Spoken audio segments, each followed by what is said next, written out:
एक गांव में ब्राह्मण दंपति रहते थे। दंपति के 2 बेटे और 2 बहुएं थीं। दोनों बहुओं को लंबे समय के बाद बेटे हुए थे। इतने में शीतला अष्टमी का पर्व आया। घर में पर्व के अनुसार ठंडा भोजन तैयार किया। दोनों बहुओं के मन में विचार आया कि यदि हम ठंडा भोजन लेंगी तो बीमार होंगी, बेटे भी अभी छोटे हैं। इस कुविचार के कारण दोनों बहुओं ने तो पशुओं के दाने तैयार करने के बर्तन में गुपचुप 2 बाटी तैयार कर ली। सास बहू शीतला की पूजा करके आई, शीतला माता की कथा सुनी। बाद में सास तो शीतला माता के भजन करने के लिए बैठ गई। दोनों बहुएं बच्चे रोने का बहाना बनाकर घर आई। दाने के बर्तन से गरम गरम रोटला निकालकर चूरमा किया और पेट भरकर खा लिया। सास ने घर आने पर बहुओं से भोजन करने के लिए कहा।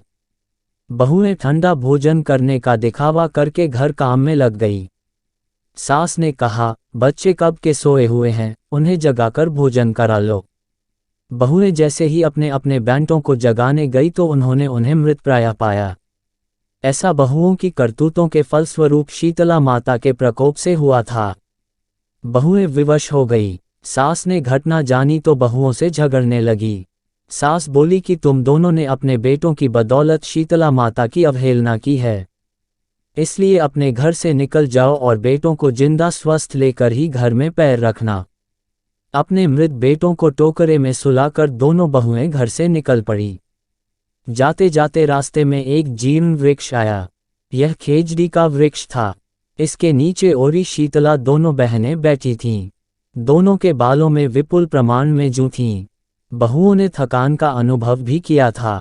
दोनों बहुएं ओरी और शीतला के पास आकर बैठ गई। उन दोनों ने शीतला ओरी के बालों से खूब सारी जूं निकाली। जुओं का नाश होने से ओरी और शीतला ने अपने मस्तक में शीतलता का अनुभव किया। कहा, तुम दोनों ने हमारे मस्तक को शीतल ठंडा किया है, वैसे ही तुम्हें पेट की शांति मिले।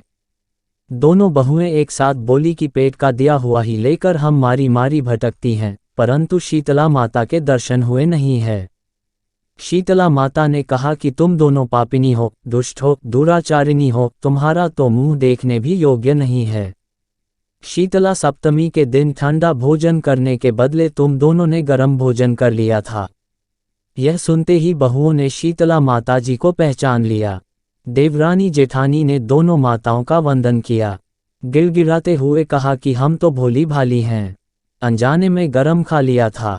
आपके प्रभाव को हम जानती नहीं थीं। आप हम दोनों को क्षमा करें। पुनः ऐसा दुष्कृत्य हम कभी नहीं करेंगी। उनके पश्चाताप भरे वचनों को सुनकर दोनों माताएं प्रसन्न हुईं। शीतला माता ने मृतक बालकों को जीवित कर दिया। बहुएं तब बच्चों के साथ लेकर आनंद से पुनः गांव लौट आई। गांव के लोगों ने जाना कि दोनों बहुओं को शीतला माता के साक्षात दर्शन हुए थे। दोनों का धूमधाम से स्वागत करके गांव प्रवेश करवाया। बहुओं ने कहा, हम गांव में शीतला माता के मंदिर का निर्माण करवाएंगी।